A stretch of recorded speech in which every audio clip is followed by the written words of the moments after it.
segment.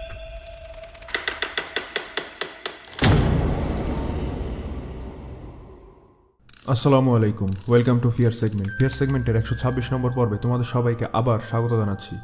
আমি ফাহিম আছি তোমাদের সাথে। আশা করি তোমরা যে যেখানে আছো সবাই অনেক ভালো আছো।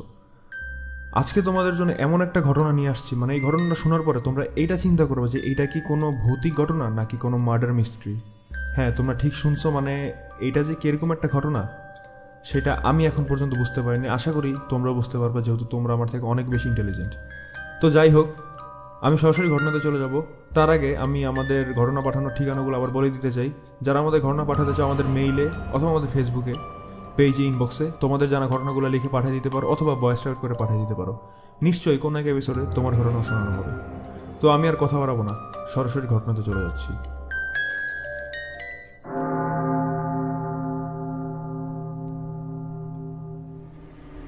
আমার নাম শোভান।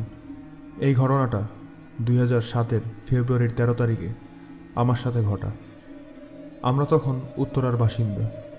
উত্তরায় আমাদের একটা একতলা বাড়ি ছিল। সেই বাড়িটা অন্য বাড়ি থেকে কিছুটা উঁচা ছিল। তার কারণ হলো সেই বাড়িটা একটু উঁচা জায়গায় বানানো হয়েছিল। আমাদের বাসায় আমরা 4 জন থাকতাম। আমি, আমার মা, আমার বাবা আর আমাদের কাজের মেয়ে। ফেব্রুয়ারির 13 তারিখ সকাল থেকেই আমাদের যে কাজের মেয়েটা ছিল ওকে খুঁজে পাওয়া যাচ্ছিল না। আম্মুও কোনো একটা কাজের কারণে ঢাকার বাইরে ছিল। যেহেতু মেয়েলি একটা ব্যাপার, সেহেতু সবার আগে সন্দেহটা আমাদের উপরই যেত। এই জন্য আমরা দ্রুত খোঁজাখুঁজি শুরু করে দিই। সারাদিন তন্ন তন্ন করে খোঁজার পরও যখন সেই মেয়ের কোনো হদিস পাওয়া যাচ্ছিল না, তখন আমার আব্বু রাত 12টা বাজে সবার আগে পুলিশের কাছে যায়। সেই পুলিশের কাছে গিয়ে সেই মেয়েটার মিসিং কমপ্লেন করে। তা না হলে সবার আগে সন্দেহ আমাদের উপরই আসবে। আব্বু ছিল পুলিশ স্টেশনে এবং আমি বাসার ভিতরে হাঁটতেছিলাম। আমাদের যে বারান্দাটা ছিল সেই বারান্দাটার পিছনে আর কোনো বাড়ি ছিল না। আমি আমার রুমের লাইটটা জ্বালিয়ে সেই বারান্দায় গিয়ে দাঁড়ালাম। আমি বারান্দায় দাঁড়িয়ে এদিক ওদিক দেখতেছিলাম। হঠাৎ করে আমার চোখটা কেন জানি বারান্দার নিচে একটা গর্ত আছে, সেই গর্তটার দিকে পড়ার পর আমি দেখি সেখানে কি যেন একটা পড়ে আছে। আর একটু খেয়াল করে দেখার পরে বুঝতে পারলাম সেটা একটা মানুষ। এটা দেখে আমি আরও ভালো মতো দেখার চেষ্টা করতে লাগলাম। আর আমি দেখলাম এইটা আমাদের সেই কাজের মেয়ে। সেই কাজের মেয়ের লাশ এখানে পড়ে আছে। তার এক চোখ একদম উল্টে গেছে এবং আরেক চোখ দিয়ে সমানে রক্ত পড়তেছে। তাকে দেখে মনে হচ্ছে সে যেন বাসার ছাদ থেকে পড়ে গেছে। আমি সাথে সাথে আমার ফোনটা বের করে আব্বুকে ফোন দিলাম। ফোন দেওয়ার পরে সমস্ত ঘটনা খুলে বললাম। ফোনটা আমি যে রাখতে যাব, ঠিক তখনই আমার একটা জিনিস মনে পড়ল। আমার রুমের যখন আমি লাইটটা জ্বালাই, সেই লাইটের আলোটা বাইরে পড়ে এবং বাইরের সব কিছুই মোটামুটি দেখা যায়।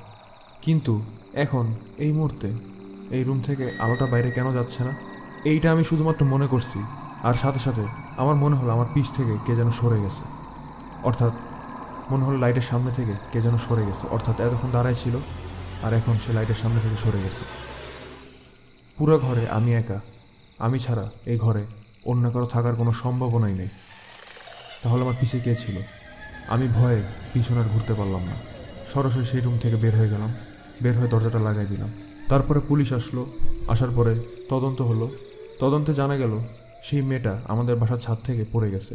কিন্তু এমনভাবে পড়ছে দেখে মনে হচ্ছে কেউ যেন তাকে ধাক্কা দিছে। অর্থাৎ তার পিঠটা নিচের দিকে এবং মাথাটা উপরের দিকে। আমাদের ছাদে সেই মেয়ের জুতা ছাড়াও আরেক জোড়া জুতা পাওয়া গেছে, একটা ছেলে মানুষের জুতা। যার কারণে পুলিশ সবার আগে আমাকে এবং আমার বাবাকে সন্দেহ করে।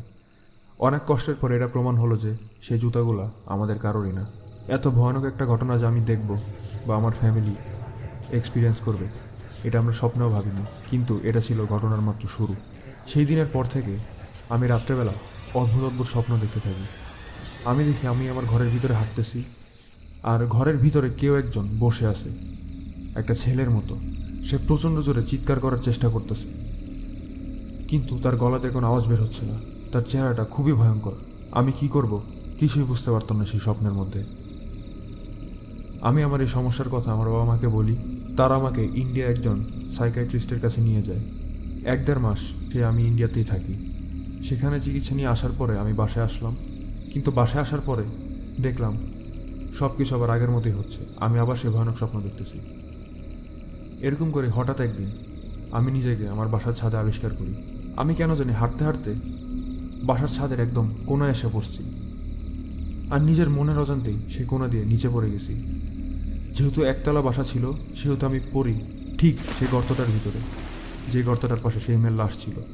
সেই গর্তটাতে সবসময় পানি ভরা থাকতো, বৃষ্টি আসলে পানি গড়িয়ে গড়িয়ে সেখানে জমা হতো।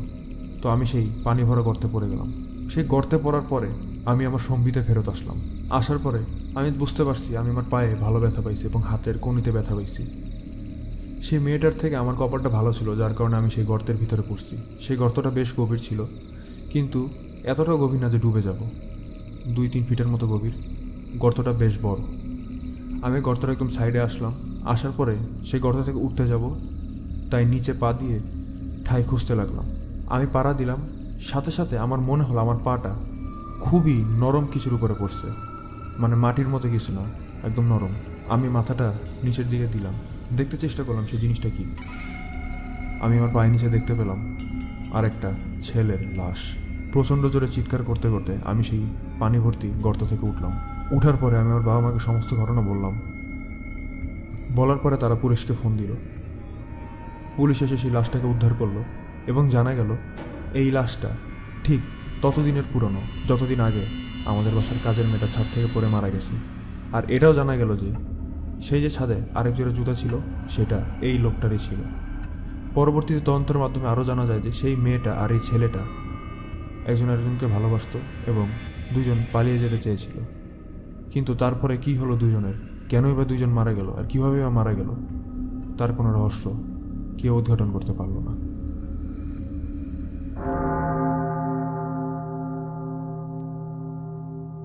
তো গাইজ, এই ছিল আজকের ঘটনাটা কেমন লাগছে অবশ্যই জানাই দিও কমেন্টে। মানে আমি বলছিলাম না শুরুতে যে এটা এমন একটা ঘটনা শোনার পরে তোমরা এটা চিন্তা করবা যে এটা কোনো ভৌতিক কিছু নাকি পুরাটাই মার্ডার মিস্ট্রি।